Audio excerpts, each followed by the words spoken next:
¿Quién me enseñó a ser bruto? ¿Quién me enseñó? ¿Quién me enseñó?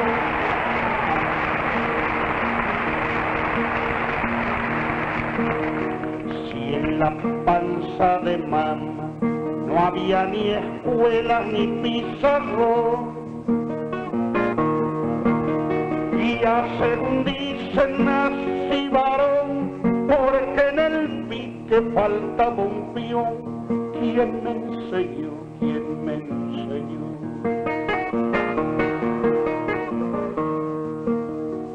¿Quién me enseñó a ser bruto? ¿Quién me enseñó? ¿Quién me enseñó?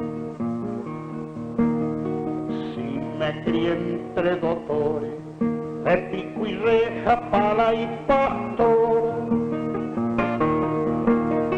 y ya según dicen clave el garrón, porque no quise ser chicharrón. ¿Quién me enseñó? ¿Quién me enseñó?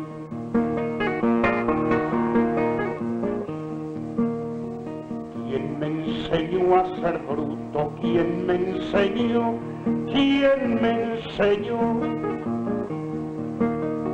Lástima que no entienda de lengua fina para ser señor.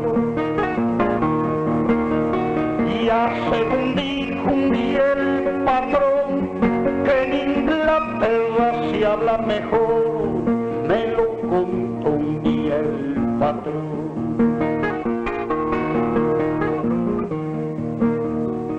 ¿Quién me enseñó a ser bruto? ¿Quién me enseñó?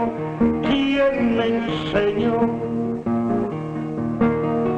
a ser tan revirado y no aguantarle la procesión? Será por sabio que no aprendió que el hambre engorda solo al que hambrió. ¿Quién me enseñó? ¿Quién me enseñó?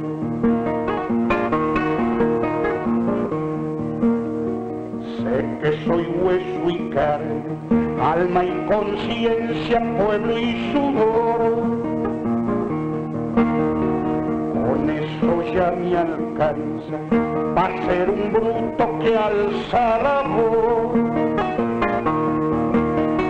Sin más motivo que la razón del que no quiere ser chicharrón. ¿Quién me enseñó? ¿Quién me enseñó?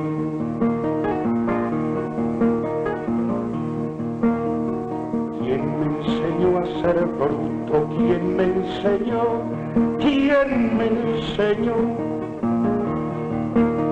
Si en la panza de mamá no había ni escuelas ni pizarrón, y ya según dicen nací varón, porque en el pique faltaba un peón. ¿Quién me enseñó? ¿Quién me enseñó? ¿Quién me enseñó?